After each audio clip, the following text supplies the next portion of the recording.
Ni irushanwa rya Miss Rwanda ryagiye gitabirwa n'abakobwa batandukanye, uretse ko bose batagiye bagirirwa amahirwe yo kwegukanira ikamba.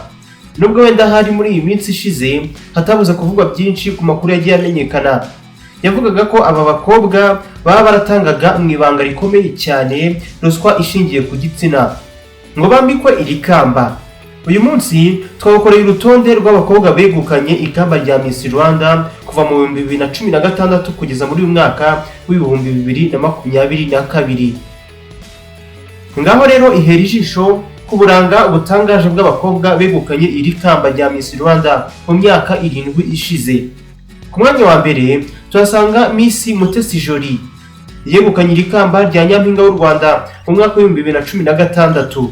Kuva icyo gihe yakomezanyije naryo kugeza ubu ngubu, kuko yakunze no kugaragara mu kanama nkemurampaka uko imyaka yagiye isimburanwa.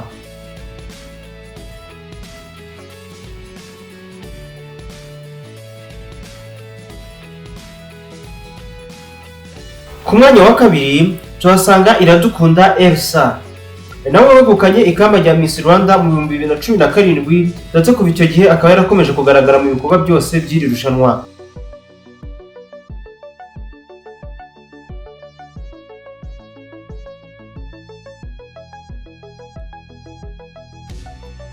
Ku mwanya wa gatatu tuhasanga Iradukunda Liliane, nawe wabaye nyampinga w'u Rwanda mu mwaka wa 2018. Akaba yarakunze nawe kugaragara mu bikorwa bitegurwa n'irushanwa kugeza uyu munsi. Ku mwanya wa kane tuhasanga umukobwa ni mwiza Megane wegukanye ikamba rya nyampinga w'u Rwanda mu mwaka wa 2019, ndetse kuva icyo gihe yagiye agaragara mu bikorwa bitandukanye by'iri rushanwa. Nawe ni nawe wari ushinzwe itumanaho, ariko mu minsi yashize haherutse gusohoka itangazo ryavugaga ko yasezeye kuri ubwo ubuyobozi, uretse ko bitanamuje gukomeza kwitabira ibikorwa by'iri rushanwa. Nishimwe Naomi niwe dusanga ku mwanya wa gatanu.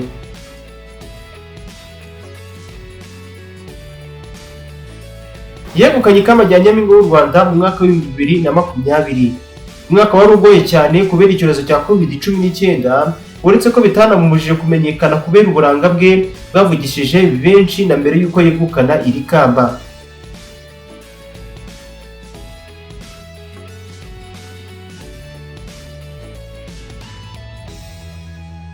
Ku mwanya wa gatandatu Ingabire Grace yegukanye ikamba rya nyampinga w'u Rwanda mu mwaka wa 2021. Nubwo atabashije kumenyekana cyane nk'abandi ba Miss babayeho bitewe nawe n'ibihe byari bigoye bya COVID-19 yaboneyemo iryo kamba, ariko kugeza ubu nawe aracyitabira ibikorwa by'iri rushanwa. Bwa nyuma na nyuma ubwo ni ku mwanya wa karindwi Nshuti Divine Muheto wegukanye ikamba rya nyampinga w'u Rwanda muri uyu mwaka wa 2022, akaba ari nawe ukirifite kugeza uyu munsi.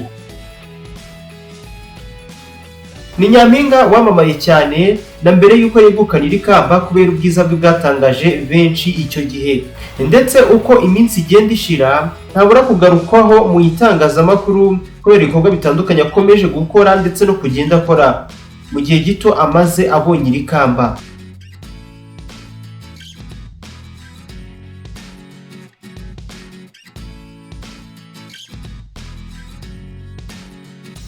Abo bari abakobwa bagiye begukana ikamba rya nyampinga w'u Rwanda mu bihe bitandukanye.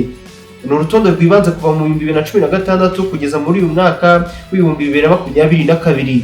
Reka nizere ko iyi video niba wayirebye ukageza ku musozo utaragenda udakoze subscribe kuri iyi chaîne ya YouTube ya Montagne Rwanda, kugira ngo ujye ubona ibindi biganiro nk'ibi ngibi bikoroheye cyane. Ni Samuel Mugisha wumvaga, naho ubutaha.